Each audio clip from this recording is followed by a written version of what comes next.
I work at the local newspaper, which means I spend a lot of time observing and writing about people in our community. Sometimes this leads to interesting situations, like what happened at my neighborhood supermarket about 4 to 5 years ago. I was actually there to pick up some snacks for our evening deadline but ended up witnessing quite a scene instead. I was standing in line at the checkout, and from my position, I could see most of the store since it was pretty small. That's when this woman walked in with her kid, who looked around 5 or 6 years old. Right away, I noticed something off about how she was handling things. She just grabbed a basket and let her kid run wild through the store. The employees were clearly struggling to keep an eye on the kid while trying to do their jobs. He was running up and down the aisles, touching everything, and making their lives difficult. I felt bad for them, but what happened next was even worse. I suddenly heard this horrible coughing sound from the aisle behind me, followed by crying and then the unmistakable sound of someone throwing up. One of the employees rushed over to help, and I turned around to see what was happening. The kid was on the floor, and next to him was an open pack of chocolate-covered peanut candies. His face was all red and puffy, and he was sweating profusely. It was pretty obvious he was having some kind of allergic reaction. His mother came running over, still clutching her shopping basket, and that's when things really went off the rails. She immediately started yelling at the employee, demanding to know what they were doing. Before the employee could even finish addressing her, she accused them of poisoning her son. The employee tried to explain that they had found her son eating candy and heard him getting sick, but she just screamed louder about them selling poisoned candy. The crazy thing was, while she was screaming about poisoned candy, she wasn't even looking at her kid. The store employees showed more concern for him than she did. They were giving him water and trying to help him cough up the candy he'd eaten. The employee attempted to explain to her that her son might be allergic to peanuts, but she just responded by threatening to call the police. She didn't even think about asking for a first aid kit or calling for the manager. She went straight to threatening to call the police. Then, if you can believe it, she grabbed her kid and tried to leave the store without paying for anything in her basket. Luckily, the manager had come out by this point and managed to stop her before she could reach the exit. The manager told her she needed to wait for the police since she had called them herself. The mother completely lost it at this point, accusing them of harassment and demanding to know why they even stocked peanuts in their store in the first place, insisting they should have somehow known about her child's allergy. The manager just stood there waiting for the police to arrive. When they did show up, the mother tried to spin this whole story about being poisoned, but the manager simply told them that the woman had attempted to shoplift. Given how she'd been acting, the police seemed much more inclined to believe the manager's version of events. The kid was doing better by this point, though there was still a fresh puddle of vomit on the floor.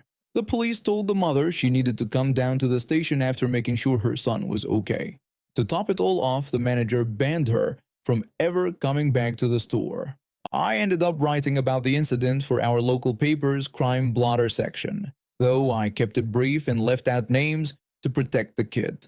It's amazing how some people will try to turn their own negligence into everyone else's fault, and even try to use it as cover for shoplifting.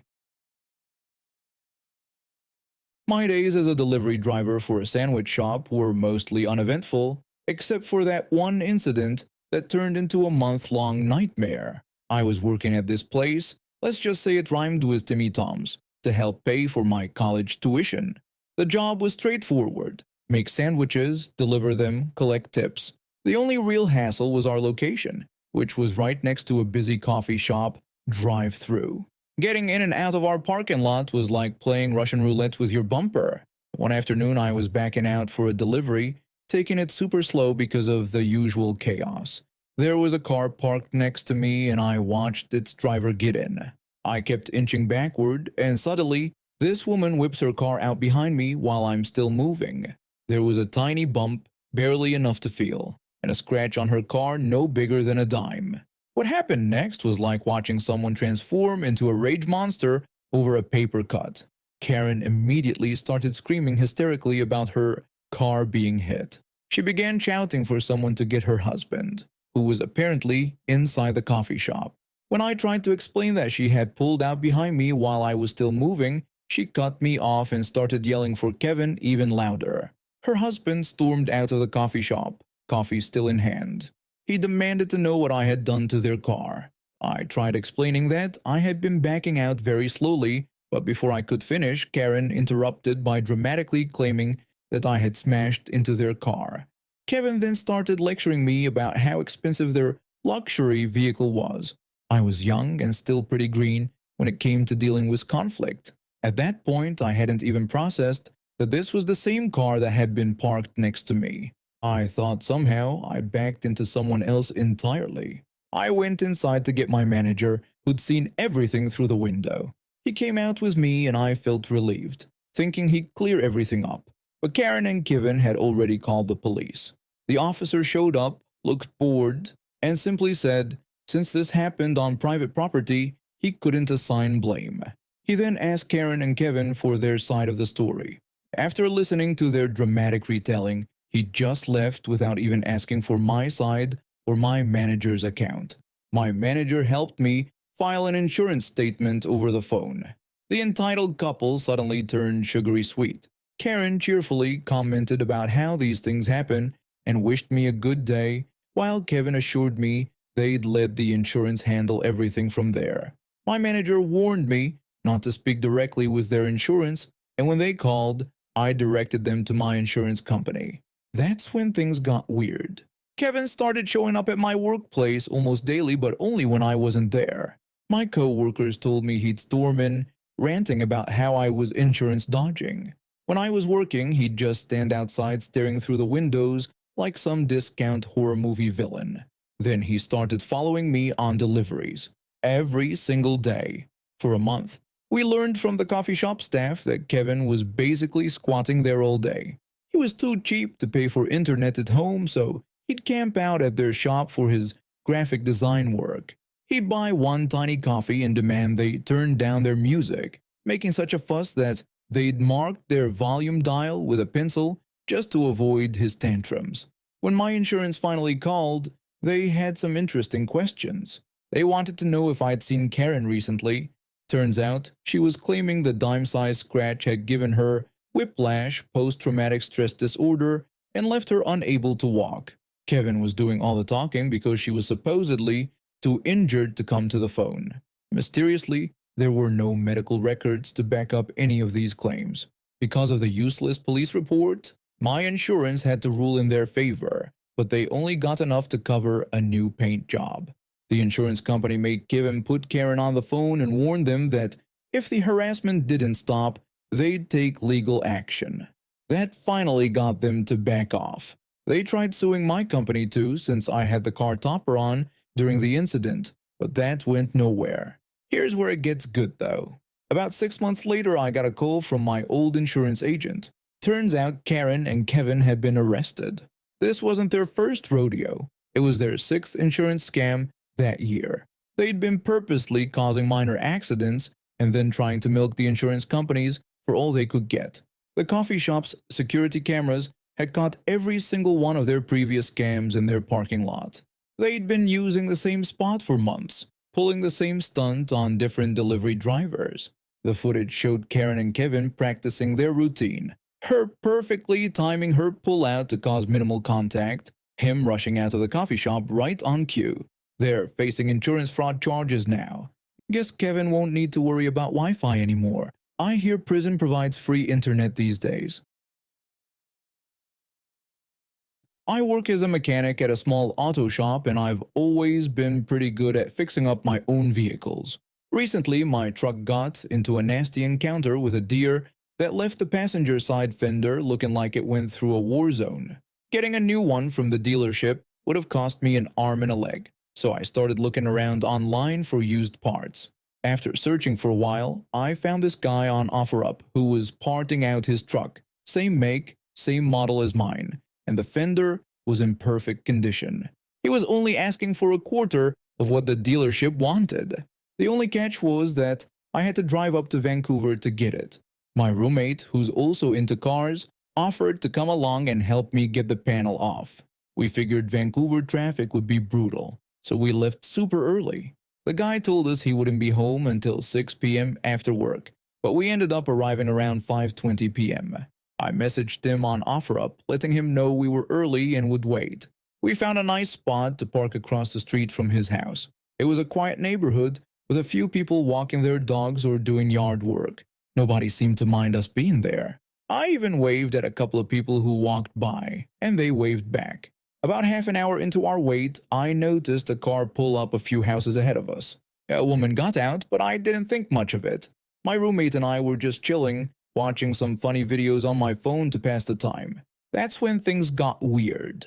I noticed movement in my peripheral vision and saw this woman doing this strange stalker walk toward our truck. She'd take a few steps, stop, stare at us, then take a few more steps. It was so bizarre that I had to nudge my roommate to look. When she finally reached our passenger window, she had this look on her face like she'd caught international spies in the act. Then she started talking with this Valley Girl accent that seemed really out of place for someone who had to be at least in her mid-30s. Using her Valley Girl accent, she demanded to know what we were doing there. I simply told her we were waiting for somebody. She immediately responded by saying she was about to call the cops because she thought we were stalking her since we'd been sitting there for so long. My roommate and I exchanged looks that practically screamed, "Is this lady for real?" I tried to keep things light and diffuse the situation. I told her I understood her concern about safety, then pointed out the red truck across the street, explaining that we were waiting for its owner to get home because I wanted to buy parts from him since he was selling the truck in pieces on OfferUp. There was this super awkward pause before she responded. She went on about how she didn't know us and emphasized that this was a close-knit neighborhood. She made a point to mention our Oregon license plates and said she wanted to make sure we weren't scoping her out. She also claimed they had a neighborhood watch program. I assured her again that we were just there to buy a fender panel and nothing else.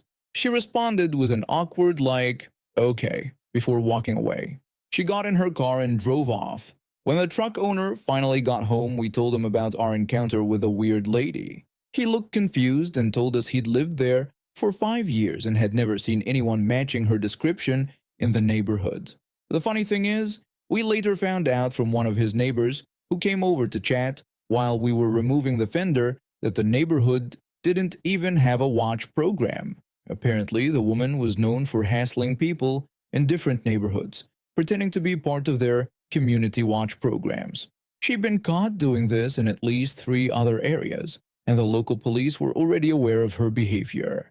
The neighbor showed us a community Facebook post warning others about her. Turns out she just drove around different neighborhoods acting like she owned the place, harassing anyone she deemed suspicious. She didn't live in any of these neighborhoods. She had an apartment on the other side of town. We got our fender panel and left. The truck owner and his neighbor both ended up reporting her to the police again, adding our encounter to her growing list of harassment complaints. For context, I'm a 14-year-old girl, and I've been saving up my allowance for months to buy this really special hat from my favorite YouTuber. It wasn't just any merchandise, it was from a limited edition collection, and I was so excited when it finally arrived. I spent almost 1 hour that morning getting my hair perfect to wear with the hat. You know those days when your hair finally cooperates? Yeah, it was one of those rare moments. I was at Target with my friend and his mom, who were shopping for a baby shower gift. We split up in the store. His mom went to look at cribs while we wandered around the baby clothes section. That's when this kid, probably around 9 years old, came bouncing up to me. He immediately started asking if he could have my hat. I politely declined, but the kid just wouldn't take no for an answer. He started insisting that he should get the hat simply because he liked it. The kid started stomping his feet like he was having a full-on tantrum in the middle of the store. My friend had to step in, telling the kid that I had already said no. The kid got all pouty and ran off. Next thing I know, someone grabbed my wrist and literally spun me around. There she was, the final boss of all Karens, complete with a signature haircut and everything. She must have been around 40, but that scowl on her face aged her about 10 years. I asked her what the heck she thought she was doing, which only made things worse. She immediately started yelling at me about using inappropriate language around her little angel. My friend tried to intervene, telling her to leave me alone, but she wouldn't listen. Instead, she demanded that I give my hat to her son to make up for my supposed bad behavior. When I refused, this woman, this grown adult, actually reached out and ripped the hat right off my head. All my careful hairstyling just went completely to waste in seconds. I lost it at that point, yelling at her about messing up my hair and demanding to know what was wrong with her, reminding her how long it had taken me to style it. I snatched my hat back, which set her precious little angel off crying like someone had just canceled Christmas. Karen's face turned red, and I swear I could see steam coming out of her ears. But before she could explode, a Target employee showed up and asked what was going on. That's when Karen switched to victim mode faster than a chameleon changes colors. She immediately accused me of stealing her son's hat. I was so shocked by the lie that I just dropped my hat. My brain completely shut down. I couldn't speak, couldn't think, couldn't do anything. How do you even defend yourself against something so completely untrue? Just then, my friend's mom finally found us and asked me what was wrong. I must have been completely zoned out because the next thing I knew, I was being handcuffed by a security officer who had apparently been in the store. He picked up my hat and handed it to Karen, who had the most smug look on her face.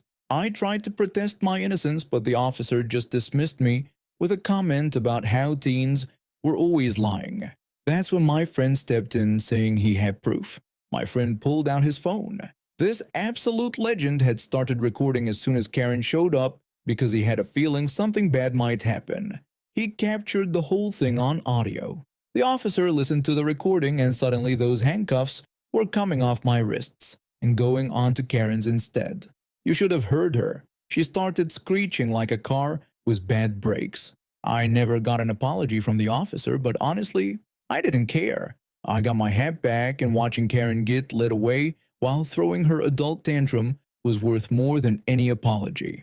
My friend's mom drove us home after that, and we couldn't stop talking about how crazy the whole thing was. Later, my friend told me that while I was having my panic shutdown moment, the officer had been asking me questions, but I wasn't responding at all.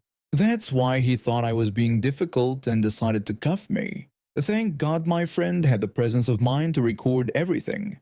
The whole experience was wild, but at least I got my hat back, and Karen got what she deserved.